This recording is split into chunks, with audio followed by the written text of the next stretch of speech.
Hey everyone, welcome back to my channel. आप देख रहे हैं क्या स्टडी क्लासेस। आज की इस वीडियो में हम पढ़ने वाले हैं क्लास 10th का हिंदी स्पर्श का चैप्टर 11, जो कि है अब कहाँ दूसरों के दुख से दुखी होने वाले।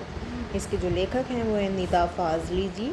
चलिए शुरू करते हैं। यहाँ पर इस पार्ट में जो लेखक हैं वो उन्होंने मानव के द्वारा जो अपने स्वार्थ के लिए किए गए धरती पर और जो अत्याचार हैं उनको अवगत कराया है।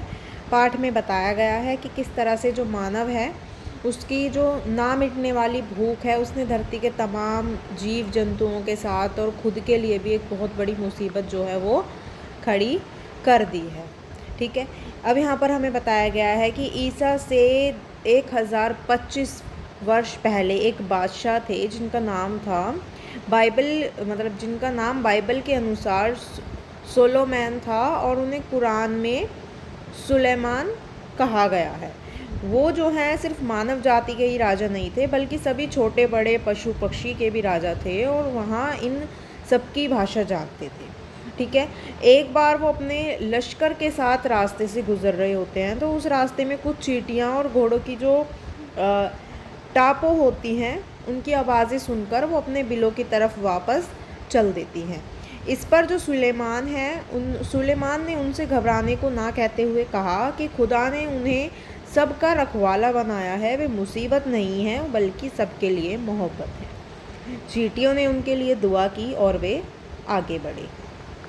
उसके बाद यहाँ पर बताया गया है कि एक ऐसी घटना का जिक्र यहाँ पर करते हुए सिंधी भाषा के जो महाकवि हैं, महाकवि शेख अयाज ने अपनी आत्मकथा में लिखा है कि एक दिन उनके पिता कुएं से नहाकर घर लौटे तो माँ ने भोजन परोसा।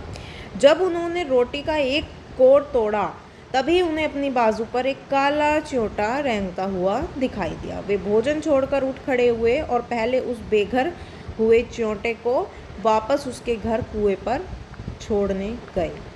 बाइबल और अन्य ग्रंथों में नूह नामक एक पैगंबर का जिक्र मिलता है जिनका असली नाम लश्कर था, लेकिन अरब में इन्हें नूह नाम से याद किया जाता है क्योंकि वे पूरी ज़िंदगी रोते रहे। एक बार इनके सामने से एक घायल कुत्ता गुजरा।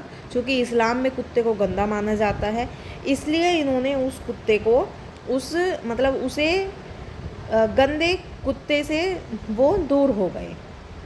कुत्ते ने इस दुत्कार को सुनकर जवाब दिया कि ना मैं अपनी मर्ज़ी से कुत्ता हूँ और ना तुम अपनी पसंद से इंसान हो, बनाने वाला सब एक ही है। इन बातों को सुनकर वो दुखी हो गए और सारी उम्र रोते रहे। महाभारत में भी एक कुत्ते ने युधिष्ठिर का साथ अंत तक दिया था।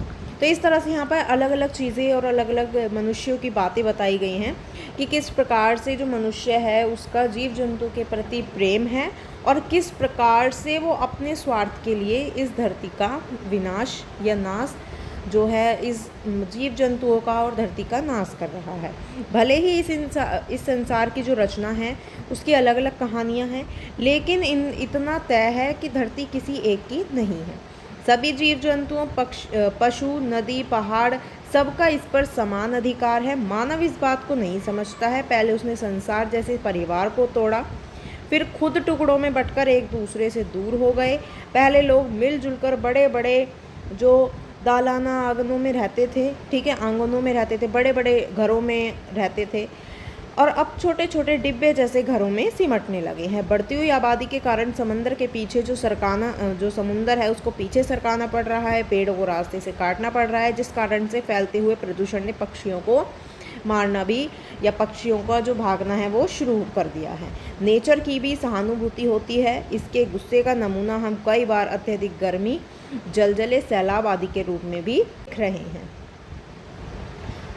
अब लेखक मुंबई के वर्सोवा में रहते हैं। पहले यहाँ पेड़, परिंदे और दूसरे जानवर रहते थे, परंतु अब यह शहर बन चुका है। दूसरे पशु पक्षी इसे छोड़कर जा चुके हैं। जो नहीं गए वे इधर उधर डेरा डाल के रहते हैं। लेखक के फ्लैट में भी 2 कबूतरों ने एक मचान पर अपना घोंसला बनाया। बच्चे अभी छोटे थे, खिलाने पिलाने की जिम्मेदारी बड़े कबूतरों पर थी। वे दिन भर आते जाते रहते थे। लेखक और उनकी पत्नी को इससे परेशानी होती, इसलिए उन्होंने जाली लगाकर उन्हें बाहर कर दिया। अब दोनों कबूतर खिड़की के बाहर बैठे उदास रहते हैं, परंतु अब न सुलेमान है न लेखक की माँ जिन्हें इनकी फिक्र हो।